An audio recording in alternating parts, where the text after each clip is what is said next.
안녕하십니까? 2월 23일 화요일 말씀 묵상 시작하겠습니다. 오늘도 주님께서 여러분들을 지키시고 보호하시고 함께 해주시는 그 은혜가 함께 하시기를, 늘 함께 하시기를 기도하겠습니다. 주님의 평안보다 우리에게 귀한 것은 없는 것 같습니다. 세상이 아무리 우리에게 부유함을 약속하기도 하고 번영을 약속하기도 하고 여러 가지 약속하죠. 하지만 주님께서 주시는 그 평안, 그것을 추구하는 것이 가장 귀하지 않은가 생각합니다. 오늘 본문은 사도행전 13장 1절부터 12절까지 말씀인데요. 완전히 이제 사도행전이 새로운 국면으로 접어듭니다. 지금까지 사도행전을 그러니까 1월부터 했으니까 한 달하고도 이제 20일 정도 했죠. 근데 그동안의 이야기와 완전히 이제 다른 새로운 국면으로 사도행전의 내용이 진행이 됩니다. 13장부터의 내용을 통해서 하나님께서 온 세계를 다스리시는 그 모습, 그리고 우리가 그 하나님을 섬기는 자들로서 어떤 마음을 품어야 하는지를 생각해 볼 수 있었으면 좋겠습니다. 그럼 함께 말씀을 보겠습니다.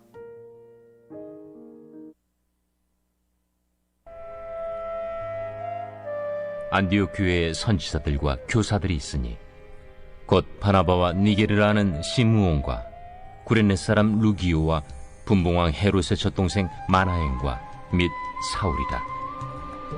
주를 섬겨 금식할 때 성령이 이르시되 내가 불러시키는 일을 위하여 바나바와 사울을 따로 세우라. 이에 금식하며 기도하고 두 사람에게 안수하여 보내니라.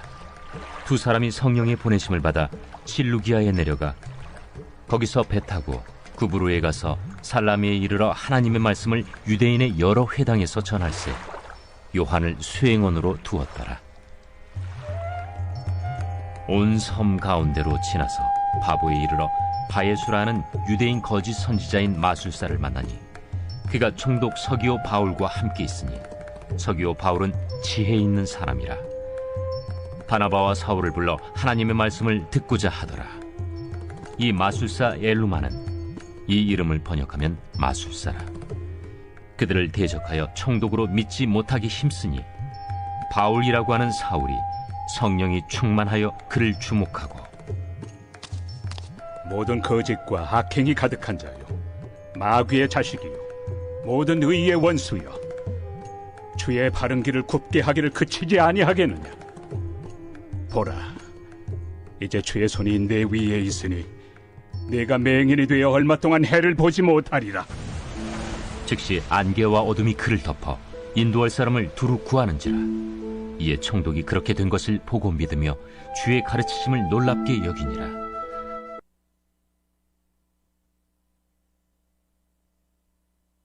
네, 이제 세계 선교가 이루어집니다. 이방인 교회가 만들어지는 거죠. 지금까지의 이야기의 주인공은 예루살렘 교회라고 할 수 있습니다. 그런데 이제는 그 주인공이 예루살렘 교회가 아니라 안디옥 교회가 되는 거죠. 그래서 오늘 우리가 본문 보겠습니다만은 이제 이방인들이 구원받는 이야기를 이제 시작할 겁니다. 그리고 이제 첫 번째 13장부터 28장까지의 내용인데요. 크게 셋으로 나뉘어요. 하면은 13장부터 15장 마지막 절쯤 가서 이방인들도 실제로 구원을 받는다. 그걸 확인하는 부분이에요. 이 첫 번째 부분이 이방인들도 구원을 받는다는 사실이 확인되고요. 두 번째 부분은 뭐냐 하면 이방 사회의 복음을 실제로 전해가지고 그 가운데서 고난을 당하기도 하고 영광을 당하기도 하는 이야기가 여기 기록이 되어 있고, 그리고 마지막에는 이 바울이 예루살렘과 가이사랴와 로마로 돌아다니면서 그 복음을 증거하는 모습을 보여주는데 정말 예수님의 모습과 똑 닮은 모습으로 각 곳을 다니면서 복음을 전하는 모습을 볼 수 있습니다. 그런데 이제부터 여기서는 완전히 주인공이 바울이죠. 이제 13장부터는 12장까지는 주인공이 베드로라고 할 수 있지만 베드로만은 아니었죠. 뭐 빌립도 등장하고 뭐 스테반도 등장하고 예루살렘 교회의 여러 사람들이 나타나는데 이제 2부는 이 13장부터 28장까지는 완전히 그냥 주인공으로서 바울이 나타나서 바울에게 집중되는 것을 볼 수 있습니다. 아무래도 누가가 바울과 함께 다니면서 선교를 했던 사람이다 보니까 아무래도 바울에게 집중되고 있는 것은 사실인 것 같아요. 사도행전의 특성이죠. 그럼 이방인 선교가 어떻게 진행되었는가, 어떻게 시작되었는가를 보는 부분입니다. 보면 보겠습니다. 자, 안디옥 교회에 선지자들과 교사들이 있어요. 바나바, 니게르라 하는 시므온. 니게르라는 이름이 이제 껌따는 이름인데, 껌따, 요즘 영어로의 니거, 그럼 욕이죠. 이제,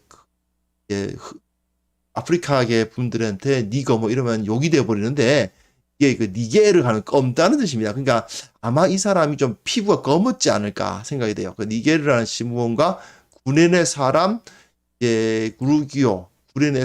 루기오, 바나바, 시므온, 루기오, 그리고 분봉왕 헤롯의 젖동생 마나엔, 그리고 사울, 5명이 선지자와 교사로서 안디옥 교회를 다스리고 있었던 겁니다. 근데 5명이 다스리고 있는 것을 하나님께서 보셔서 그랬는지 모르겠는데, 아니면 뭐 섭리 가운데에서 바나바와 바울을 시키셨겠죠. 그런데 그 순서로 따지면 제일 첫 번째 사람하고 제일 마지막 사람하고 떼어가지고 주를 섬겨 금식할 때에 나름대로 금식하며 간절히 기도하고 있으니까 성령께서 이르시는데, 내가 불러 시키는 일을 위하여 바나바와 사울을 따로 세우라. 이 사람들을 이제 너희들이 데리고 있지 말고 보내라 이겁니다. 이게 상당히 우리들에게 많은 것을 떠올리게 합니다. 이 사역자들이 한 교회에 상당히 많거든요. 5명이나 됩니다. 탁월한 사람들이 있는 거예요. 그랬을 때 이 사람들이 우리에겐 좋은 사역자가 많다, 훈련된 사람들이 많다라고 좋아하고 있을 것만은 아니었죠. 하나님께서는 이 사역자들을 데리고 다른 교회, 이 기타의 주위의 여러 교회로 사람들을 보내서 그 사역을 감당하게 하시는 것을 볼 수 있습니다. 그 이후 내용을 보시면 더 이해가 되실 거예요. 이에 금식하고 기도하며 2사람에게 안수하여 보내는 것을 볼 수 있어요. 그냥 이 사람들 보내야 되겠네 그랬겠어요? 분명히 그러진 않았을 것입니다. 나름대로 교회 내에서 이 사람들이 차지한 위치가 있었을 거 아닙니까? 그런데도 불구하고 우리 교회에서 바나바가 가지고 있는 위치가 있고 사울이 가지고 있는 위치가 있고, 그 사람들이 빠지면 사람이 든 자리는 몰라도 난 자리는 표시 난다고 사실 상당히 쉽지 않는 결정일 수도 있었을 것입니다. 하지만 그럼에도 불구하고 오직 하나님의 말씀, 하나님의 나라, 그것에 집중해서 그 사역자들을 보내는 것을 볼 수 있죠. 어쨌든 하나님께서는 이 2사람을 통해서 이제 굉장히 크신 일을 행하실 겁니다. 그래서 2사람이 성령의 보내심을 받습니다. 그래서 실루기아에 내려가 거기서 배 타고 구브로로 가는데, 요게 재미있습니다. 이 구브로가 어디냐 하면요, 바나바의 고향입니다. 바나바가 태어난 것이에요. 즉 성령의 인도하심을 받은 것은 사실이지만 바나바와 바울 입장에서도 가라 하는데 어디에 가지? 나름대로 사명은 있어요. 예수 그리스도를 전해야 한다. 지금 이 로마 전역에 유대인들의 회당들이 있단 말이죠. 예를 들어 우리식으로, 그러니까 한국 사람의 생각을 해보면 이렇다는 겁니다. 사실 전 세계 돌아다녀 봤을 때 한국 사람 없는 곳이 없어요. 한국 사람들이 미국에도 있고 캐나다에도 있고 뭐 저기 유럽에도 있고 아프리카에도 있고 저 동남아에도 있고 한국 사람들이 막 흩어져 삽니다.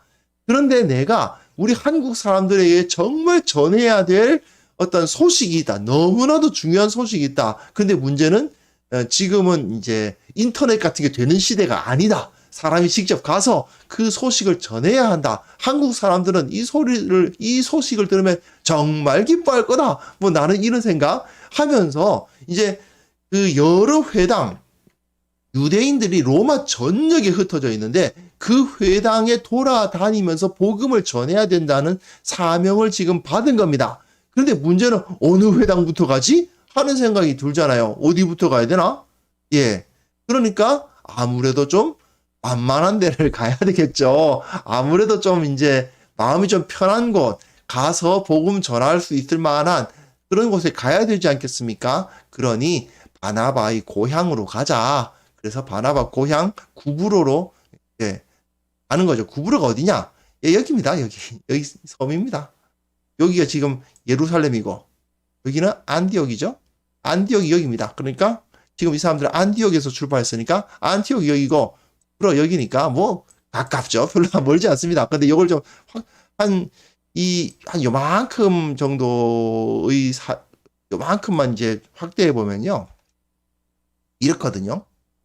이 안디옥이고 안디옥에서 바로 가까운데 살라미스 이제 실루기아 그 안디옥에서 실루기아라는 여기 저기 항구로 내려가서 가깝죠. 뭐 여기는 가까운 지역이고요.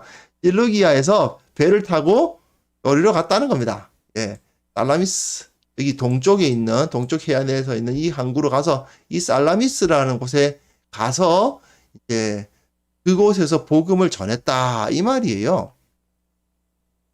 이 지역에 살라미스 여기 있는 살라미라고 되어 있죠. 우리말 성경에 살라미라고 되어 있는데 이 살라미스라는 지역에 가서 이 지역에 있는 곳에서 복음을 전했다라는 이야기입니다. 그리고 그 본문 보시면요. 다시 보시면 온 섬 한가운데로 지나서 바보에 이르렀다. 바보가 이제 바보 예, 지명입니다. 파포스죠. 파포스. 살라미스라는 이 지역에서 파포스라는 지역으로 이동을 하는 겁니다. 여기가 살라미스. 여기가 끝에 서쪽 끝이 파포스.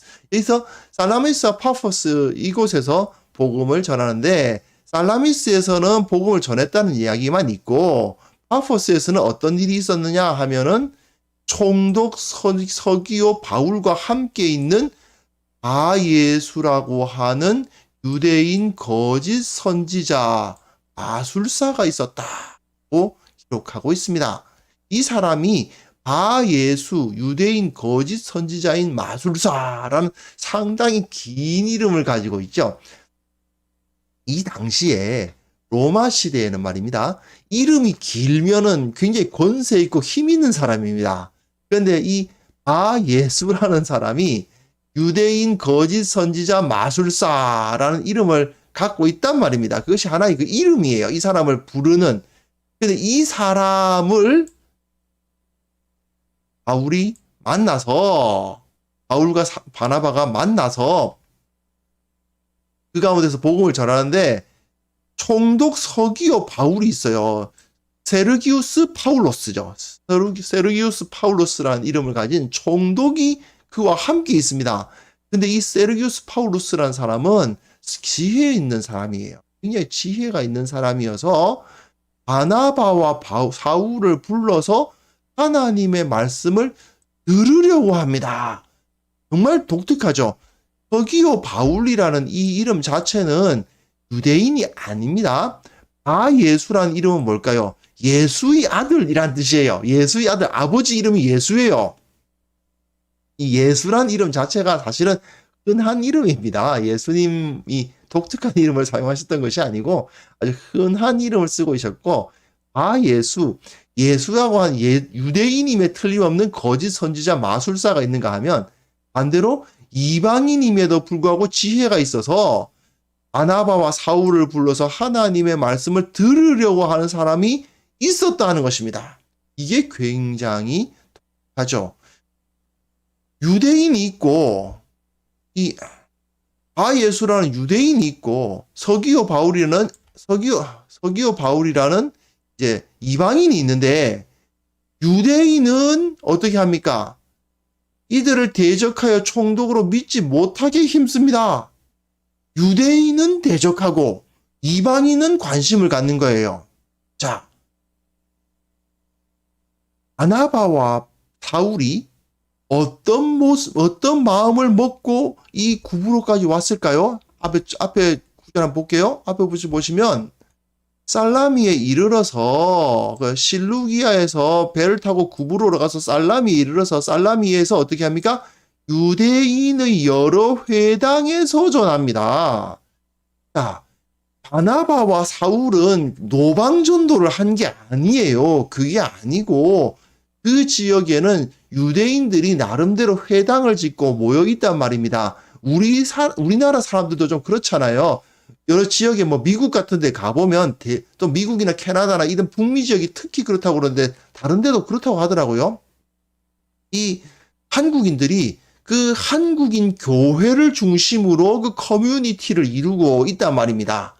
그와 마찬가지로 이제 이 유대인들은 로마 전역에 흩어져 살면서 그 가운데 회당을 하나 지어요. 그 예배당 하나 짓는 겁니다.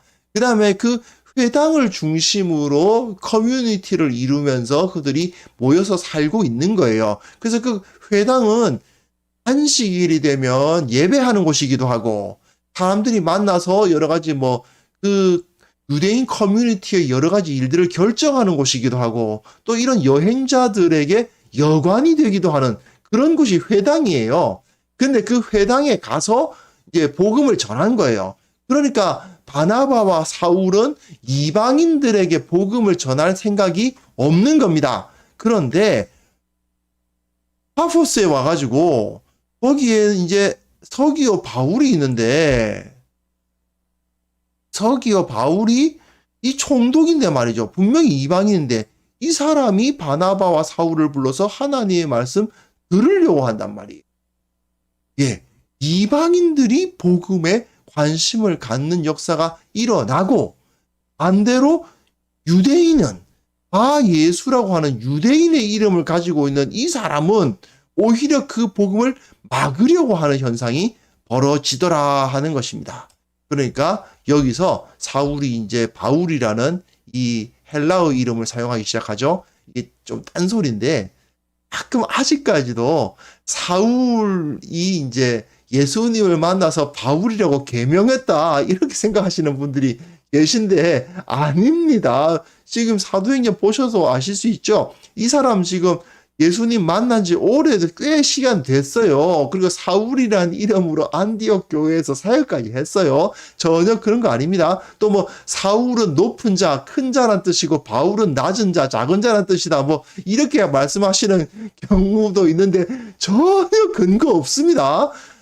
그런 이야기 정말 우리가 신학적으로 좀 수준이 낮을 때 그런 이야기 듣고 은혜 받으셨을 수도 있습니다만은 은혜 받으신 것이 잘못은 아닙니다만은 아닙니다. 전혀 그렇지 않아요. 사울이라는 이름 자체가 높은 자, 큰 자라는 의미 전혀 없습니다. 사울이라는 것은 간구한다, 하나님께 간구한다, 묻는다, 요청한다 이런 샤알 동사에서 나온 이름이라고요. 그러니까 전혀 그런 거 아니다 하는 거. 그래서 다시 좀 약간 제가 삼천포로 빠진 이야기입니다만은 이 바울과 사울 이름 아직까지도 그렇게 착각하고 계신 분들 계신데 전혀 그렇지 않습니다. 사울은 원래부터 이 파울로스라는 이름이 발음이 비슷한 헬라식 이름을 갖고 있었던 거예요. 사울 하면은 여기 왕 이름이잖아요.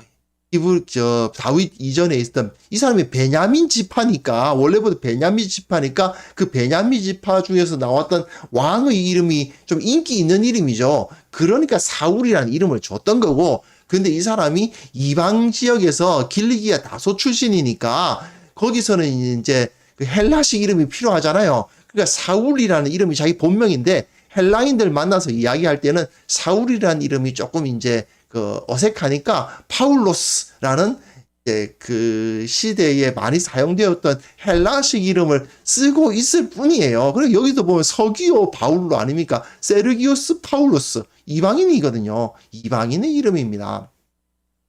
다시 한번 그래서 좀 딴소리가 길었습니다. 어쨌든 이 바울이라고 하는 사울이 성령이 충만해가지고 그를 주목하고, 그는 누구겠어요? 바 예수죠. 예, 엘루마라고 하는 바 예수를 주목하고, 모든 거짓과 악행이 가득한 자여 마귀의 자식이여 모든 의의 원수여 주의 바른 길을 굽게 하기를 그치지 아니하겠느냐. 예, 물론 거짓 선지자이기도 하겠지만 개인 아닙니까? 그런데 유대인으로서 나름대로 마술, 그러니까 어느 정도 영적인 능력을 발휘하기도 하는 뭐 그런 사람인데, 그런 사람을 이렇게 모든 거짓과 악행이 가득하고 마귀의 자식이라고, 모든 의의 원수라고, 이제 주의 바른 길을 굽게 하기를 그치지 아니하는 자다 해가지고 그냥 대놓고 그냥 욕을 하죠. 왜 이렇게 합니까? 네, 이들이 지금 이 유대인, 사실은 이 사람이 그 당시 유대인들 중에서 예수 그리스도의 복음을 반대하는 자들의 대표가 되는 겁니다. 보라, 이제 주의 손이 내 위에 있으니 네가 맹인이 되어. 근데 이거 재밌지 않습니까? 맹인이 되는 거는 누가 먼저 경험했습니까? 지금 이 말하고 있는 바울이 경험한 거예요. 근데 주님의 손에 딱 붙잡히니까 이 바 예수란 자가 사울이 다메섹 도상에서 예수님을 만났을 때 그 일을 그대로 당할 것이다 라는 말씀을 전해버립니다. 그러니까 얼마 동안 해를 보지 못하리라. 이건 굉장히 좀 아이러니한 표현이죠.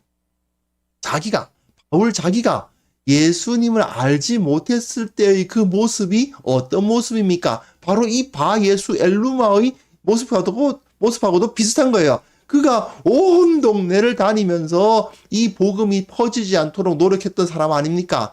그런데 그때 그 사람은 어떤 사람이었다는 겁니까? 그럼 자기가 대제사장으로부터 이제 그 권세를 가지고 다메섹으로 가서 거기에 있는 예수 믿는 사람들 잡아 오려고 막 살기가 등등해가지고 갈 때 그 모습은 모든 거짓과 악행이 가득하고 마귀의 자식이고 모든 의의 원수고 주의 바른 길을 굽게 하기를 그치지 않는 모습이었다라는 것이 여기서 드러나죠.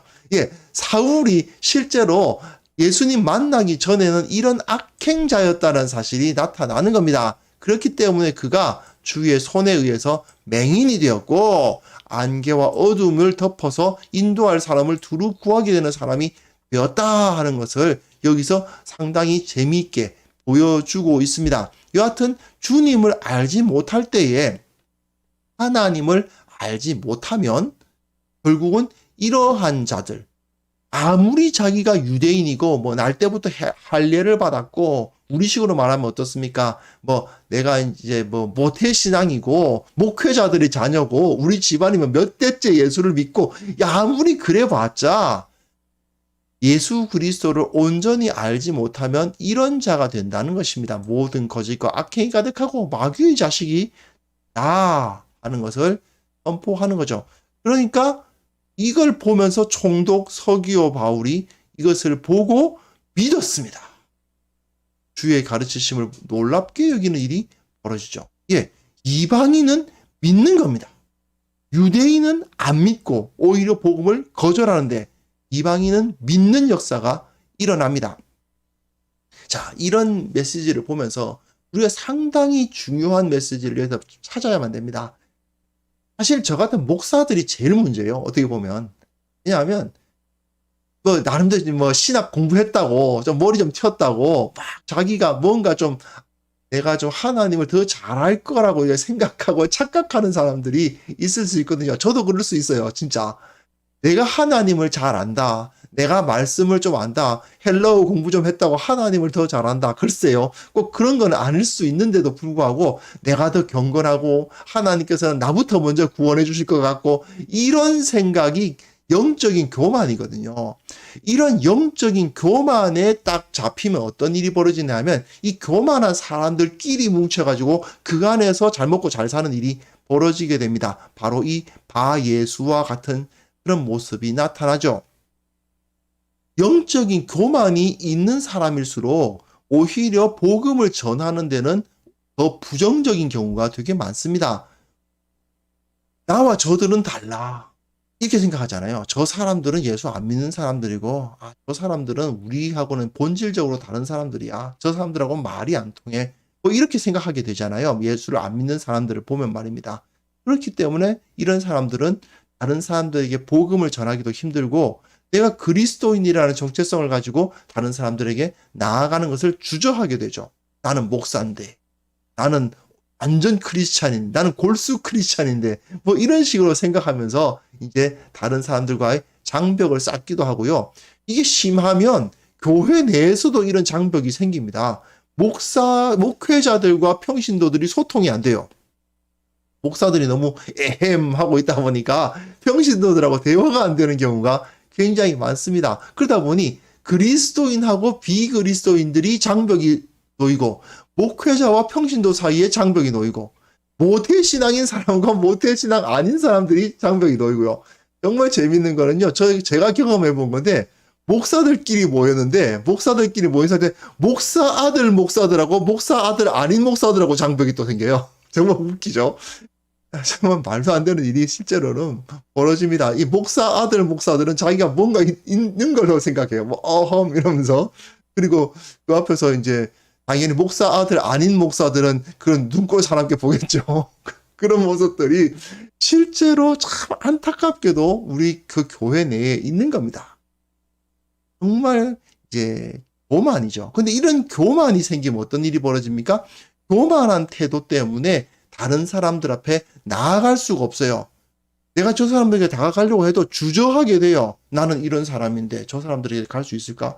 나는 영적인 귀족인데 저는 하층민하고 가까이 갈 수 있을까? 저 사람들이 나를 받아줄까? 뭐 이렇게 생각을 하게 된다는 거죠. 다른 사람들에게 나아갈 수 없는 그런 일이 벌어집니다. 하지만 여기서 보십시오.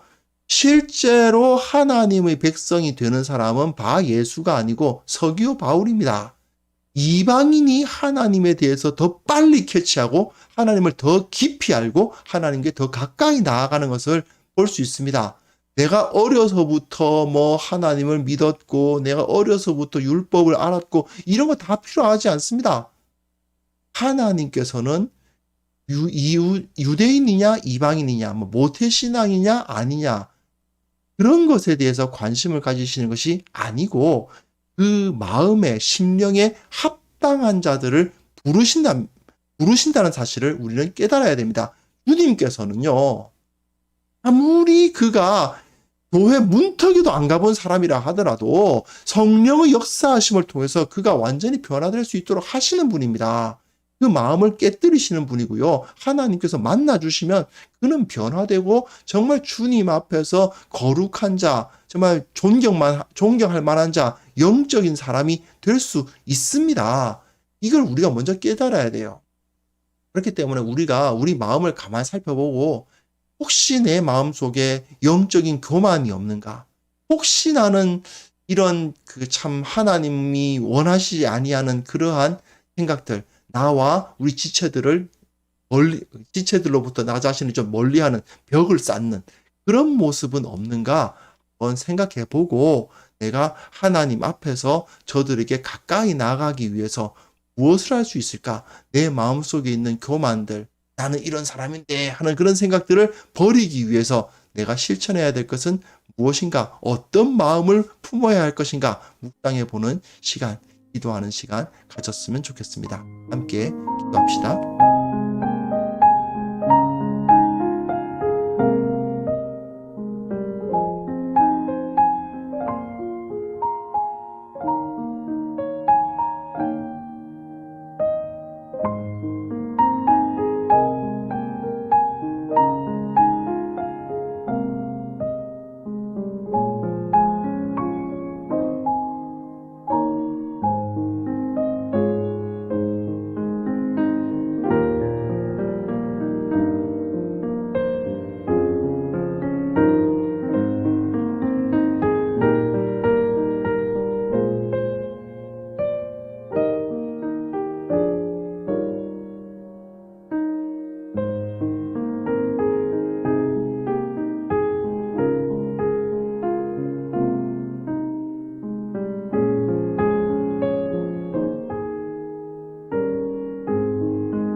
하나님 아버지, 우리의 마음속에 여러 가지 영적인 교만이 있고 또한 지체들과 다른 사람들에게 나아가지 못하게 하는 벽이 있음을 고백합니다. 아버지께서 우리 마음속에 있는 영적인 교만들을 다 제거하여 주시고 오직 모든 사람들에게 동일한 마음으로 동일한 태도로 접근하고 동일하게 주님 앞에 나아가 교제하는 자들이 되게 하여 주시기를 원합니다. 참으로 나와 다른 사람이라고 해서 멀리하거나 내가 저들보다 더 영적으로 거룩하다, 영적으로 더 깨끗하다고 생각하는 그런 어리석은 교만들을 다 버리게 도와주시고 모든 사람들이 주님 안에서 동등하다는 사실을 인정하며 기쁨으로 저들에게 나아가고 저들을 대하고 저들에게 손을 내미는 그러한 모습이 우리들의 삶 가운데 나타나게 하여 주시기를 원하옵고 바랍니다. 특별히 원하옵기는 먼저 교회가 온전한 하나됨이 있어야 되겠습니다. 교회 공동체 가운데 비교하거나 평가하거나 서로를 이러니 저러니 생각하는 그러한 모습들 가지지 않도록, 절대로 그런 모습들이 나타나지 않도록 먼저 교회가 바로 서게 도와주시고 우리 모두가 하나님의 백성이라는 것을 인정하며 참으로 모두가 하나 된 사람들로서 주님 앞에 거룩한 성도로 서게 하여 주시옵소서. 아버지께서 은혜를 베풀어 주셔서 특별히 이 교회가 주님 안에서 온전히 하나 되고 온전히 서로를 사랑하고 온전히 서로를 축복하는 그런 공동체가 될 수 있도록 도와주시기를 원하옵고 바랍니다. 특별히 이 나라와 이 민족을 위해서 기도합니다. 특별히 이 나라를 다스리는 자들 주님께서 붙들어 주시고 아버지 하나님, 저들이 올바른 생각, 올바른 결정을 해야 되겠사오니 주님께서 저들을 붙들어 주셔서 지혜를 주셔서 그들이 결정하는 것에, 그들이 행하는 것에 하나님의 지혜, 하나님의 뜻이 반영될 수 있도록 도와주시옵소서. 아버지 하나님, 세상이 참으로 어지럽고 힘든 가운데 있는데 이 어려움을 어떻게 극복해 나가야 되겠습니까? 먼저 지도자들이 바로 서야 되겠사오니 저들을 붙들어 주시고 능력 베풀어 주옵소서. 아버지께서 오늘 하루 우리와 함께 하실 것을 믿습니다. 우리가 어떤 일을 당하든지 어떤 상황에 있든지 주님께서 우리와 함께 하실 것을 믿사오니 두려움 없이 세상 가운데에 나아가고 내 마음속에 있는 모든 교만 떨쳐내버리고 사람들 앞에 나아가 예수 그리스도의 복음을 전하고 그리고 그 가운데서 참으로 그리스도인답게 모범이 될 만한 모습으로 하루하루를 살아가는 우리 모두가 되게 하여 주옵소서. 주님께서 홀로 영광 받아 주시기를 원하옵고 예수님의 이름으로 기도합니다. 아멘.